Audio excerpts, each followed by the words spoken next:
Question. Want to hear about a money wasted that hardly anyone around here ever talks about? Back in a second.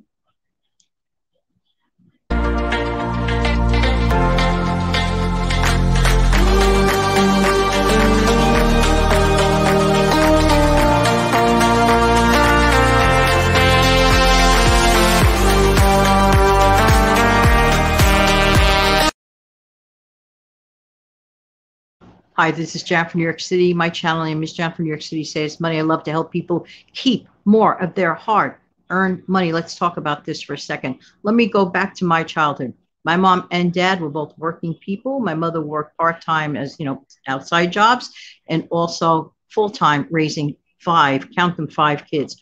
My father worked very hard up until his unfortunate early death of only at age 50.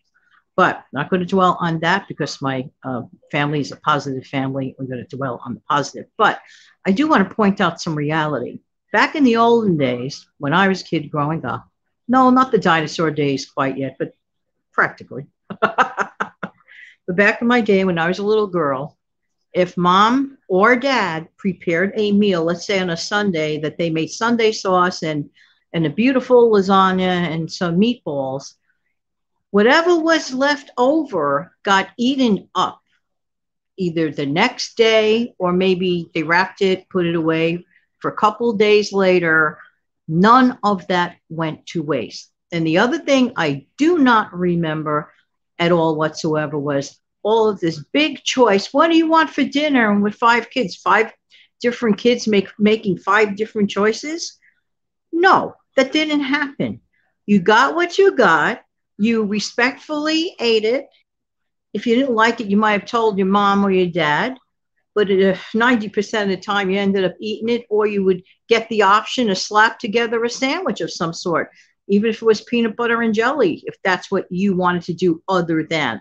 I was never a huge fan of steak, but I much preferred eating a hamburger. So they knew I would eat hamburger, and on hamburger night, they knew I would eat hamburger.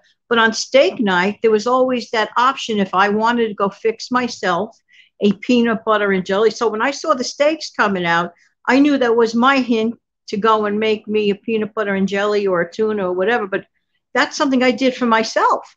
I didn't burden my parents. I didn't expect them to buy elaborate meals. I think a lot of the money today, in my opinion, comes from all of this deli selection. This is my opinion. I could be wrong. But to me, it seems logical. Imagine 5 kids and 5 different menus every single night. Really? No. You got what you got. You were grateful for it. And that's the end of that. I'm just saying the goodness, honest truth. Goodness, honest truth.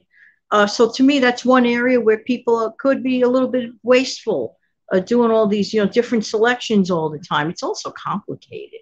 So a good idea is to sit down with the family and get a better idea and maybe come to a compromise if things are so varied and so different. Because these days, you just can't be all that fussy, with the rising prices. We have to compromise somehow. But it's not the end of the world to repeat a meal within the same week.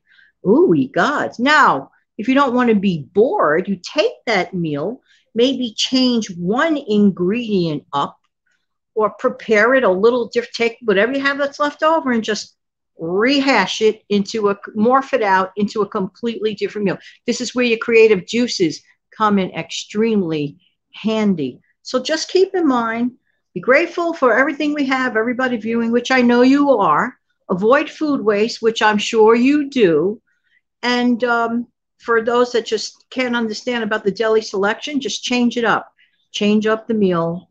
But don't go out of your way spending extra on food, not with the prices the current time. Just thought I'd pass on a little tip or trick here and there. Have an amazing day, everybody, and take good care. Bye-bye.